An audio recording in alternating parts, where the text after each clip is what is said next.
Chia seed ice cube roller, যেটা এই গরমে অনেক আরাম দেয়। আসসালামু আলাইকুম, কেমন আছেন সবাই? আজকে viral chia seed ice cube রোলারটা বানিয়ে ফেলবো বাসাতেই। যেভাবে আমার স্কিনে নজর লাগানো হয়েছে তাতে তো আমার স্কিনের দশা পুরাই বেহাল। মস্ত বড় এক পিম্পলস আমার গালের মধ্যে উঠে গেছে। একে তো বিরাট বড় একটা পিম্পলস, এর ওপর এত ব্যথা কি আর বলবো।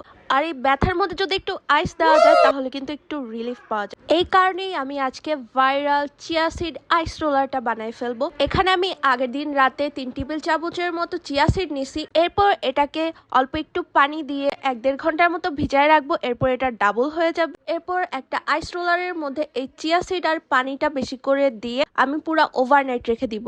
ওভারনাইট রেখে দিলে এটা একদম সুন্দর একটা কনসিস্টেন্সিতে জমাট বেঁধে যাবে আর আমরা আমাদের স্কিনে ইউজ করতে পারবো। এটা হচ্ছে সিলিকনের একটা আইস রোলার। এটার মধ্যেই আমি আমার চিয়া সিড আর পানি দিয়ে একদম ফুল ফিল আপ করে দিয়ে আমি ফ্রিজের মধ্যে রেখে দিব। এরপর পরের দিন সকালে উঠে আমি ফ্রিজ থেকে এটা সুন্দর মতো বের করে আমার স্কিনের মধ্যে ঠান্ডা ঠান্ডা অ্যাপ্লাই করতে থাকবো।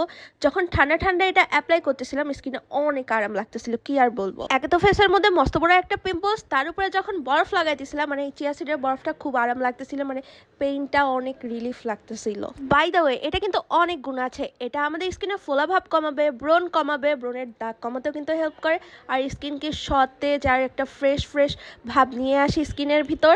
এটা আমার এত পছন্দ হয়েছে তো আমি ভাবছি এই সামারের মধ্যে এটা আমার প্রতিদিনের সকালের একটা স্কিন কেয়ার রুটিনের মধ্যে অ্যাড করে ফেলবো। আর পাশের বাসার আন্টিরা, মানে যেসব আন্টিরা আমাকে বেশি করে জ্ঞান দিতে আসেন তারাও কিন্তু এই জিনিসটা বাসায় বানায় ফেলতে পারে। এটা কিন্তু আসলে অনেক কার্যকরী আর স্কিনে অনেক বেশি আরাম দেয়। তো আজকে ভিডিও এ পর্যন্তই। আল্লাহ হাফেজ। আর ভিডিওটি ভালো লাগলে অবশ্যই শেয়ার করে দিবে। টাটা।